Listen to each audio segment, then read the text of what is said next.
Investigar a morte é fácil. Difícil é quando ela começa a investigar você. Deixe seu like, o incentivo ajuda o canal. Agora, vamos ao primeiro relato.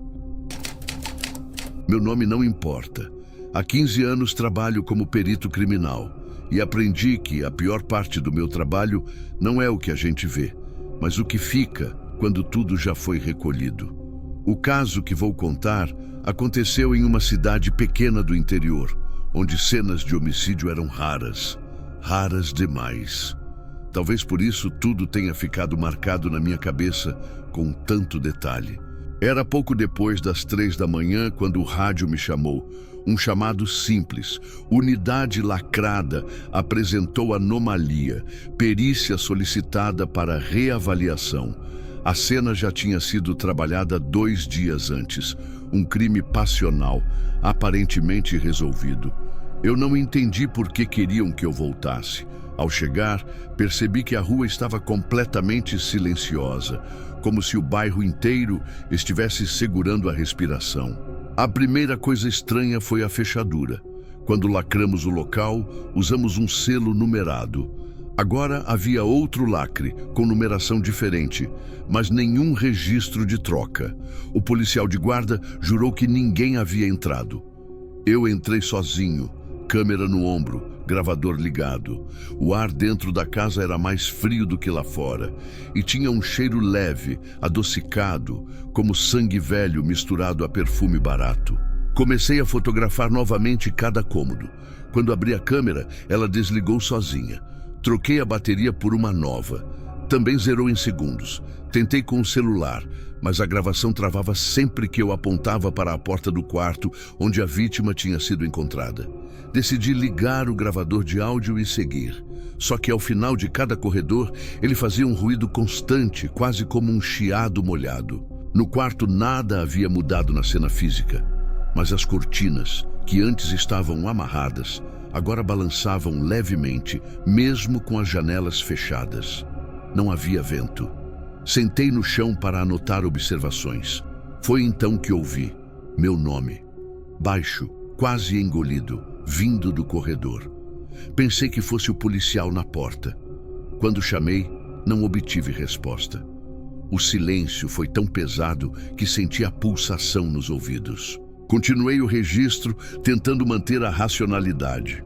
Passei para a sala e percebi que uma das cadeiras estava em posição diferente das fotos originais.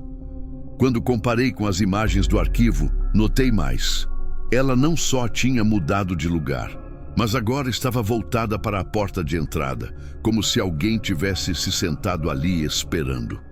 Voltei para o quarto e o gravador ainda estava funcionando, mas sem captar minha voz. A luz da cozinha começou a piscar. Foi quando o rádio do policial chamou. Câmera de segurança apresentou falha. Ele pediu para eu verificar. O equipamento, que antes funcionava perfeitamente, mostrava 3 minutos e 20 segundos de tela cinza, sempre no mesmo horário, em todas as noites desde a ocorrência. Dentro desse trecho, um som de fundo. Algo entre respiração e arranhar de tecido.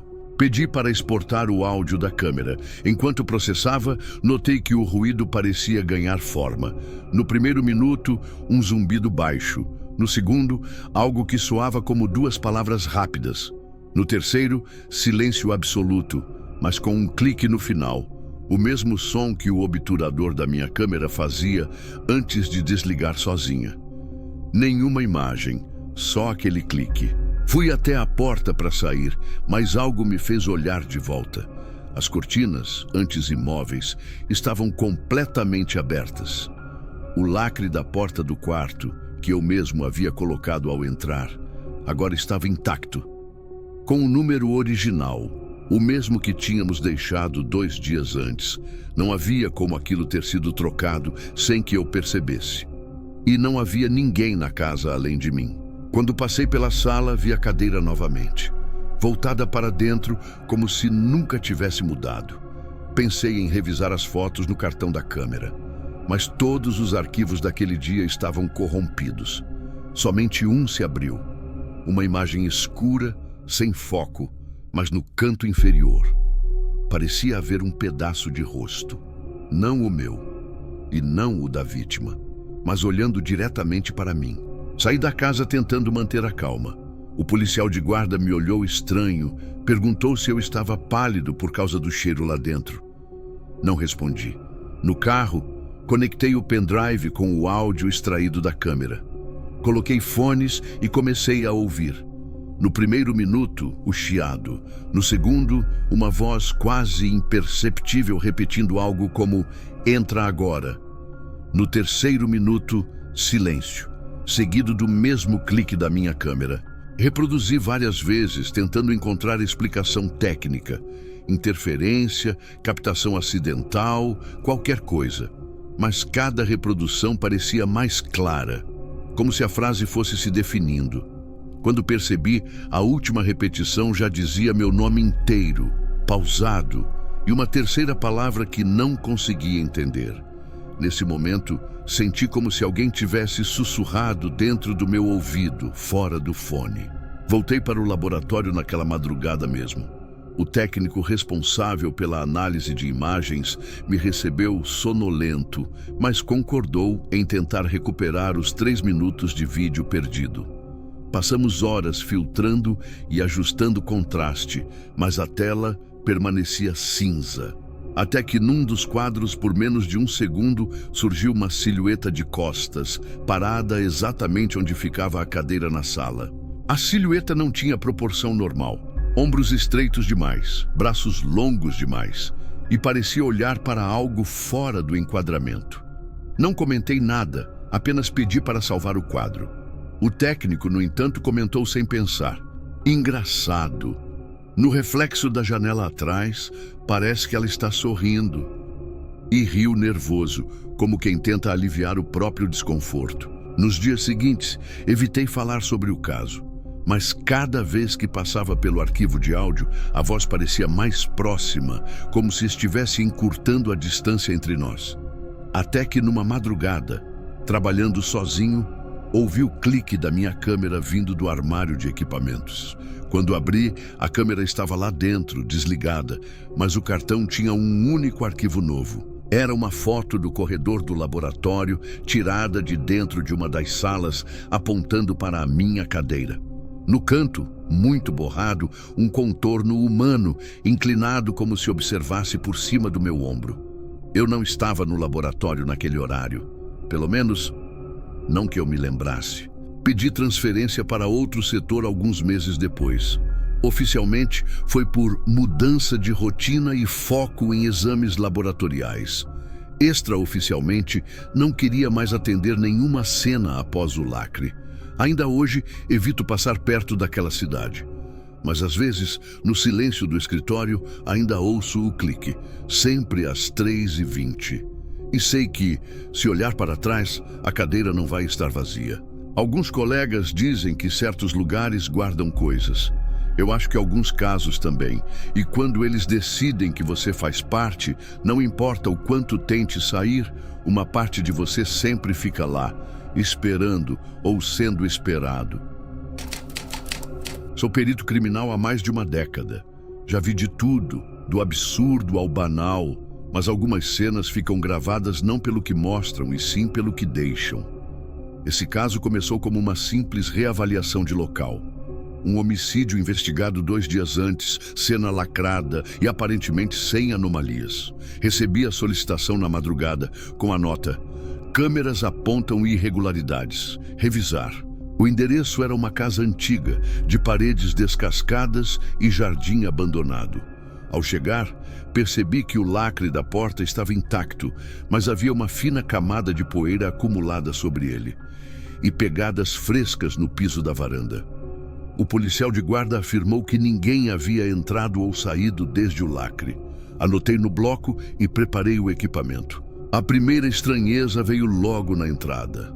A temperatura lá dentro era visivelmente mais baixa que a da rua, e um odor leve, doce e metálico pairava no ar.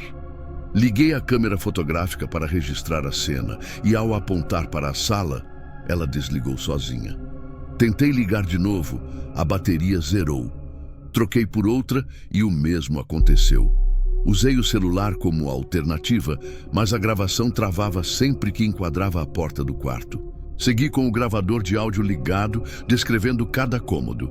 Quando cheguei ao quarto, a luz do corredor piscou 2 vezes e apagou. Continuei falando, mas no fone de retorno havia um chiado grave, quase como respiração. Revisei mentalmente o que sabia do caso. A vítima havia sido encontrada ali, caída ao lado da cama, aparentemente após luta corporal. O quarto estava igual às fotos do dia do crime. Voltei à sala e percebi que uma das cadeiras estava em posição diferente das imagens originais. No relatório anterior, estava encostada na parede. Agora, voltada para a porta de entrada, como se aguardasse alguém. Não havia sinal de entrada forçada, nada fora do lugar além disso. Fotografei com o celular, anotando no laudo que as diferenças seriam comparadas em análise. O policial do lado de fora me chamou pelo rádio. Disse que o sistema de câmeras da rua havia gravado 3 minutos e 20 de tela cinza, exatamente no horário em que eu estava no quarto. Pedi para ver na hora. O trecho começava com imagem normal, passava para cinza estática e voltava sem que nada parecesse ter mudado. Mas havia um ruído no áudio, como pano sendo arrastado no chão. Solicitei uma cópia para análise no laboratório e finalizei a nova vistoria. Antes de sair, voltei ao quarto para conferir algo. As cortinas que eu havia deixado fechadas estavam abertas. Ninguém mais tinha entrado lá. O lacre da porta do quarto, que estava rompido desde a primeira perícia, agora estava colado novamente e com o mesmo número do lacre original. Isso era impossível. Saí para o ar gelado da madrugada com uma sensação estranha no peito. Entreguei o material coletado e voltei para a base. Horas depois, quando um técnico tentou reproduzir o áudio da câmera, me chamou para ouvir. No início, era só chiado. Depois, uma voz surgia aos poucos, como se atravessasse camadas de estática. Dizia algo no meu nome, pausado, e uma palavra que nenhum de nós conseguiu entender. Na manhã seguinte, voltei à casa acompanhado de outro perito e um investigador. O clima parecia mais pesado, como se o ar ali fosse denso demais para ser respirado. O silêncio era absoluto, quebrado apenas pelo som das nossas botas sobre o piso de madeira. Ao atravessar a sala, notei que a cadeira havia voltado à posição original, encostada na parede. Nenhum de nós havia mexido nela desde o dia anterior. Começamos pela cozinha, registrando cada centímetro. Enquanto meu colega fotografava, deixei o gravador ligado. Foi então que captamos, em meio ao som ambiente, um leve sussurro. Não era idioma conhecido, mas a cadência lembrava alguém rezando, ou talvez repetindo algo como um mantra. O curioso é que o microfone captou o som como se viesse de dentro do aparelho, não do ambiente. Seguimos até o quarto. As cortinas novamente estavam abertas. O investigador afirmou ter certeza de que as fechara antes de sair na primeira perícia. Perto da cama, notei algo que não constava no laudo. Marcas no chão, como se algo pesado tivesse sido arrastado. Segui as marcas até o canto, onde o rodapé estava quebrado. Atrás dele, havia um pequeno vão escuro. Usei a lanterna para iluminar e vi algo refletindo a luz. Com uma pinça, retirei um fragmento de metal, fino e com inscrições gravadas, mas tão gastas que era impossível ler. Guardei em saco lacrado. Foi nesse momento que um estampido ecoou pela casa, semelhante a uma porta batendo. Todos congelamos. Ao verificarmos, todas as portas estavam intactas e o som não foi registrado pelos equipamentos. Quando encerramos e voltamos à base, o analista de vídeo já havia extraído novos quadros das câmeras da rua. Em um deles, durante os minutos de tela cinza, uma silhueta muito escura, quase sem contornos, aparecia no canto do enquadramento, imóvel, virada para a janela do quarto.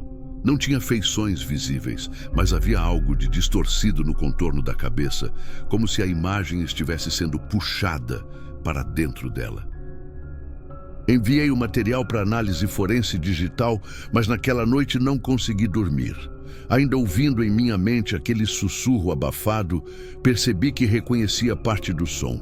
Era meu próprio nome sendo repetido lentamente até desaparecer no chiado. E no último segundo do áudio, quando o ruído quase sumia, uma voz rouca completava: "Não terminou." Se você gostou dessa história, deixa o like, se inscreve no canal e se prepara, porque o próximo relato pode ser ainda melhor. Não existe curso, treinamento ou protocolo que prepare alguém para certas cenas. Eu aprendi isso no meu 3º ano como perito criminal. Já tinha visto de tudo, ou pelo menos achava que tinha, até ser chamado para um caso numa casa antiga, em um bairro afastado. O chamado era de rotina: óbito suspeito, possível crime. Mas desde o momento em que pisei no portão, percebi que aquele lugar não era comum. O ar tinha um cheiro doce e enjoativo, como flores velhas misturadas a mofo. O portão rangia com um som agudo que parecia atravessar os ossos. No quintal, o mato alto escondia objetos enferrujados e as janelas estavam abertas, apesar do vento gelado que cortava a manhã. Um policial me cumprimentou, mas seu rosto denunciava desconforto. Ele só disse: "Tem algo errado lá dentro." A vítima era um homem de meia idade encontrado na sala. Corpo caído ao lado de uma poltrona, sem sinais claros de violência. No entanto, havia um detalhe que me fez parar. Todos os móveis estavam virados para uma mesma parede, onde não havia nada, apenas reboco descascado. Coloquei as luvas, iniciei a perícia, mas aquela disposição incomum parecia carregar algum significado que não consegui decifrar de imediato. Enquanto tirava fotos, ouvi um som baixo, como um estalar de madeira vindo do corredor. A casa estava vazia, mas o som se repetiu, ritmado, como passos lentos. Fui até lá, lanterna em mãos, e vi apenas um corredor estreito, com piso gasto. Quando voltei para a sala, percebi que uma das cadeiras, que antes estava virada para a parede, agora apontava diretamente para mim. Resolvi concluir a primeira parte da coleta de evidências e sair para respirar. Mas ao fechar a maleta, ouvi um leve murmúrio vindo do andar de cima. Nenhuma equipe estava lá. Decidi subir. O cheiro doce se intensificava a cada degrau. Ao chegar ao último, senti como se o ar ficasse mais denso, mais frio. No quarto principal, havia marcas no chão. Algo tinha sido arrastado recentemente até o centro do cômodo. No meio das marcas, encontrei um círculo irregular feito com um pó preto, como fuligem misturada a algo orgânico. Dentro dele, um objeto que parecia ser um amuleto, velho e quebrado, com símbolos desgastados. Fotografei e guardei para análise. Antes de sair, uma corrente de ar gelado apagou minha lanterna por alguns segundos. Quando ela voltou, o amuleto já não estava mais no saco de evidências. Fiquei paralisado por alguns segundos, tentando processar o que havia acontecido. Revirei o chão, conferi meus bolsos, mas o amuleto simplesmente havia sumido. Nenhuma abertura por onde pudesse ter caído. Desci as escadas mais rápido, carregando a maleta como se fosse um escudo. Ao chegar à sala, percebi que todos os móveis, antes alinhados à parede, agora estavam virados para a porta da frente, como se algo estivesse prestes a entrar. O policial que me aguardava do lado de fora perguntou se eu estava bem. Minha voz soou seca quando respondi que precisava encerrar a coleta por ali. Mas antes que pudesse atravessar o portão, ouvi atrás de mim aquele mesmo estalar ritmado, agora mais rápido, mais próximo. Virei-me instintivamente e vi, na penumbra da sala, uma silhueta negra, alta, imóvel. Não consegui distinguir rosto, mas senti um peso frio atravessar meu peito. A câmera pendurada no meu pescoço disparou sozinha, o flash iluminando a figura por um instante e revelando um detalhe que me gelou o sangue. O amuleto preso ao pescoço daquela sombra.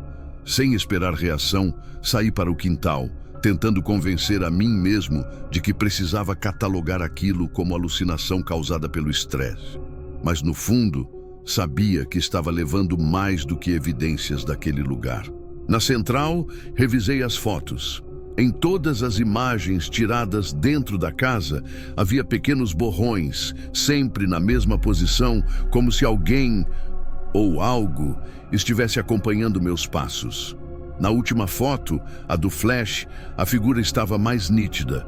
Ombros largos, braços longos e o amuleto reluzindo como metal recém-polido. Mostrei a imagem a um colega, mas ele apenas riu, dizendo que devia ser interferência na captura. Os dias seguintes foram estranhos. Sempre que chegava em casa, encontrava algum objeto mudado de lugar.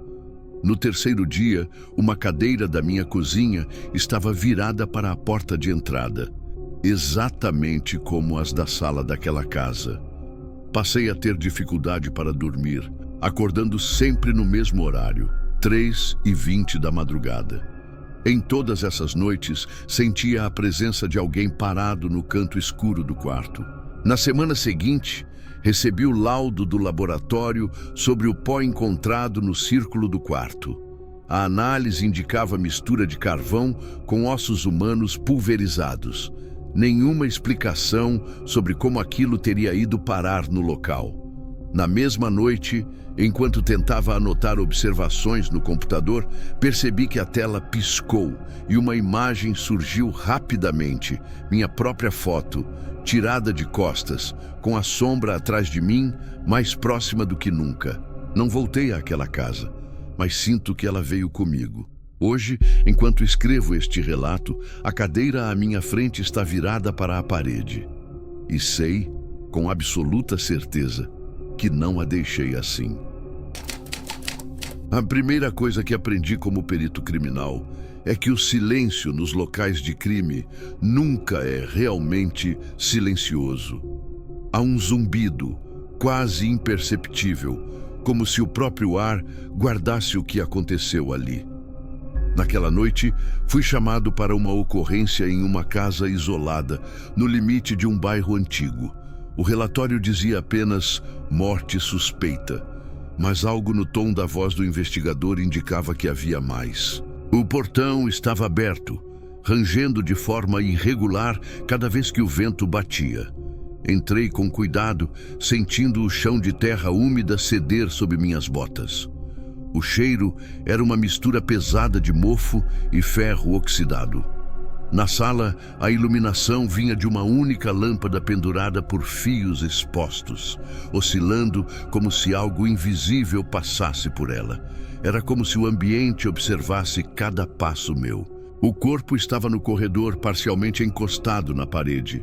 A cena, embora tecnicamente comum para minha função, tinha algo de errado. As marcas no chão não correspondiam à posição final do cadáver. Havia também símbolos riscados na tinta descascada, linhas curtas e cruzadas, como se fossem feitas com unhas. Tirei as fotos de praxe, mas a cada clique, a câmera parecia demorar mais para registrar a imagem. Ao aproximar-me do quarto, percebi um frio incomum, cortante, como se tivesse entrado em outra estação. Nenhuma janela estava aberta. No centro, um círculo desenhado no piso com pó acinzentado cercava um velho armário. O detalhe que me fez hesitar foi que a porta do armário se movia levemente, mesmo sem corrente de ar aparente. Registrei no relatório, mas evitei fazer comentários em voz alta.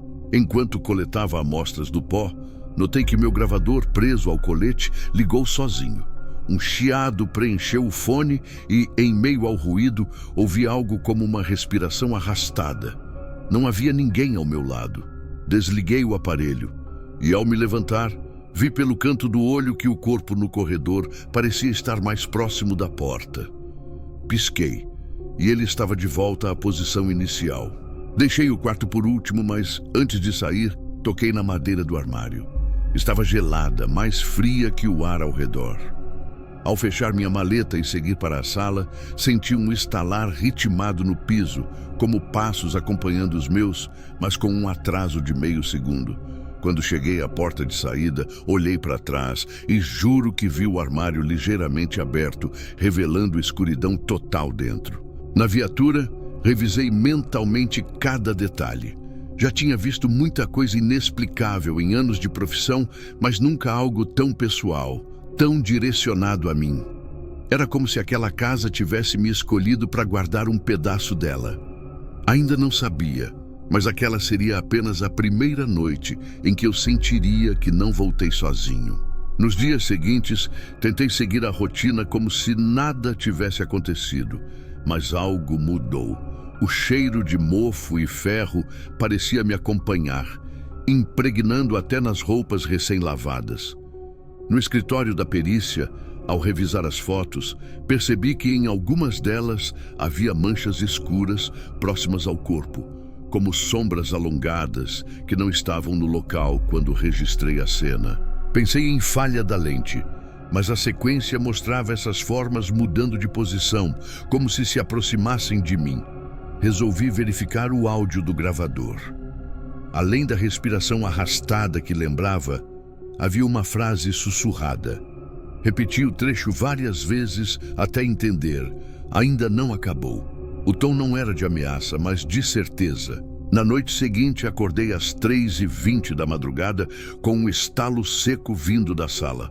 Levantei e, no reflexo do vidro da janela, vi algo que gelou meu sangue. A silhueta do armário da cena do crime, exatamente igual, projetada no canto da minha própria sala. Virei-me rápido, mas não havia nada ali, apenas a penumbra. Comecei a evitar ficar sozinho em casa, mas isso não adiantou. Durante uma perícia em outro endereço, ao abrir um quarto para coleta de provas, senti o mesmo frio cortante. No canto, meio escondido, havia um móvel antigo, e sua porta oscilava levemente. O círculo de pó estava lá outra vez, idêntico ao da primeira cena. Fiz questão de registrar tudo, mas antes que pudesse sair, ouvi passos atrás de mim. Não eram da equipe. Virei com a câmera e, no visor, vi a figura de um homem parado à minha frente, com o rosto totalmente desfocado, como se estivesse coberto por um borrão de sombra. A imagem piscou e, no segundo seguinte, a sala estava vazia. Foi então que entendi. Não era sobre aquele caso específico, mas sobre mim. Alguém ou algo havia cruzado comigo naquela primeira investigação e agora me seguia. Não importava o local, o turno ou a cidade. Em cada ambiente silencioso havia um segundo par de passos. Em cada sombra projetada, um contorno esperando para ser notado. Hoje não preciso mais revisar gravações para saber quando está perto. O ar fica mais pesado, meu próprio fôlego desacelera e o cheiro de ferro volta. Talvez não esteja preso a um lugar, mas a um objeto, ou talvez apenas a mim. E enquanto escrevo isso, consigo ouvir aquele mesmo estalar ritmado vindo do corredor. Um atraso de meio segundo, sempre o mesmo atraso.